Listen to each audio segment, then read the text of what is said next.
What's up guys, Ivan here with getivan.com, and in this video we're going to be comparing Limeproxies with Webshare proxies. Particularly we're going to be looking for a comparison between their shared data center proxies or IPv4 data center proxies. And we're going to compare features on page or on paper, and if Lime has the ability to compete with Webshare, then I will be signing up for their demo and testing the success rate and the speed of the proxies. But so far not many have been able to compete on paper, so I can only think of one off the top of my head, and when I tested that one it did not compete with Webshare. So we'll see how Limeproxies stacks up. Let's take a look. Alright, let's zoom in. 1, 2, 3. Limeproxies, the best place to get your premium private proxies. Oh well, doesn't sound very shared so far. Millions of premium private IPs that never get blocked with an awesome support team. I like this demo section. That's nice. Cancel anytime, 5-minute setup. Little review section. This is a little cool little widget here. I like that. Alright, let's see. Use case, data scraping supported, so that's good to see. That's my preference. Gigabit per second speed. That's pretty average. Most services, data center services, have gigabit per second. But yeah, I'm not sure how that is handled with. I'm not sure how quickly I collect data. Let's see here. Anytime IP refresh, on demand. Okay. 50 plus locations, 24/7 support, self-managed, concurrent threads. Multi-threaded software is no timeout issues. Okay, it says concurrent threads, doesn't say how many, so I'm sure it varies. Let's see, use cases, locations, integrations. That's cool. It looks like they support Scrapebox. That's my preference. Testimonials. Okay, let's take a look at their products page. Let's see, private socks. Let's try dedicated.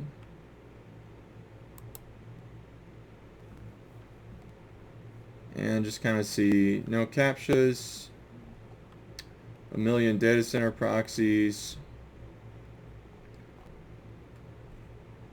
That's an interesting advertising point. No captchas, no bans. Don't see that. It's uncommon, not rare, uncommon. Dedicated IPs. No one else shares your IPs with you. High performance. That doesn't tell me anything. Anytime refresh. Okay. 300 plus subnets. Okay, so that's not very many subnets, but that's good to know. Add as many as 25 IPs to be authenticated for proxy usage. Simultaneous. Oh, so that's they call it simultaneous usage, but what they mean is concurrencies. 25 concurrencies is not enough. It's not enough for my session appetites, as some people call it, sessions. This guy is saying the simultaneous usage. Okay, multiple locations, automated dashboard. Pardon me. Let's see. Okay, here's the prices. Gigabit per second, $50 a month for 10 proxies. What was that, $5? That's like $5 per proxy. Gee whiz. And then this one's $4. I had to do some math for a second there. $4 per proxy. So that's better. 3 subnets. Jeez. Let's see. Where does it go? That's as high as it goes. The $3 a proxy. Oh, I mean, there's a lot of competitors out there in the dedicated proxy space, private proxies. let's take a look at what they consider to be private. I mean, people need to learn the standardization of terms because it's all over the place. 40 million IPs. Wow, that's impressive. 25 IP concurrency, kind of the same stuff. Let's look at the prices.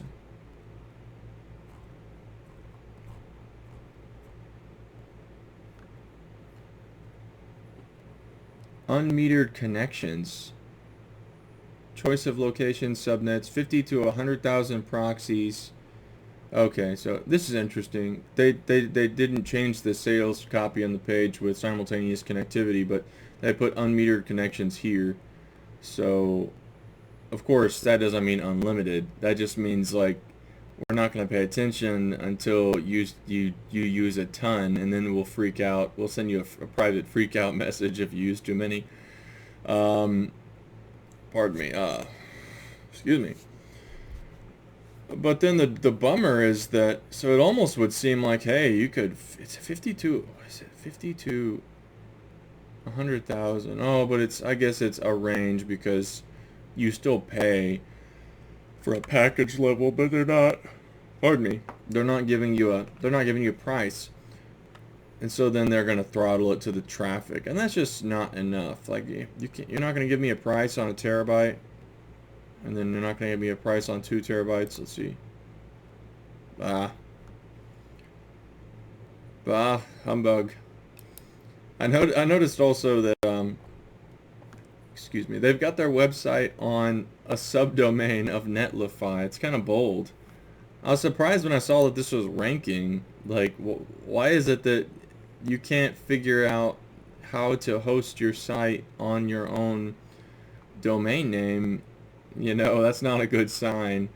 Not really tough to do, but they would rather host the site on a subdomain of Netlify rather than just use a custom domain. That's kind of ghetto. So I think this service is too expensive, and that's kind of a red flag, hosting the site on a subdomain like that. So I'm just gonna go ahead and say they don't compare to Webshare.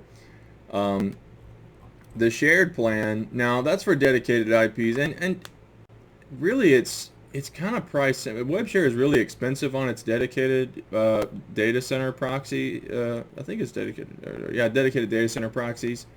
You see they're quite expensive, but you know, I use the shared IPs and then just scrape a diversity of, you know, different, your average website that doesn't have protections, and then you can also scrape sitemaps which have little to no protections, and well, predominantly no protections. Anyways, for 100 proxies with Webshare, you can get unlimited bandwidth, so you don't get throttled, and then you can get 1 month of refresh and 5K plus concurrencies for $40 a month. So you're talking about 40 cents. So over with what is it called, Limeproxies, they're trying to charge you $4 or $5 per proxy.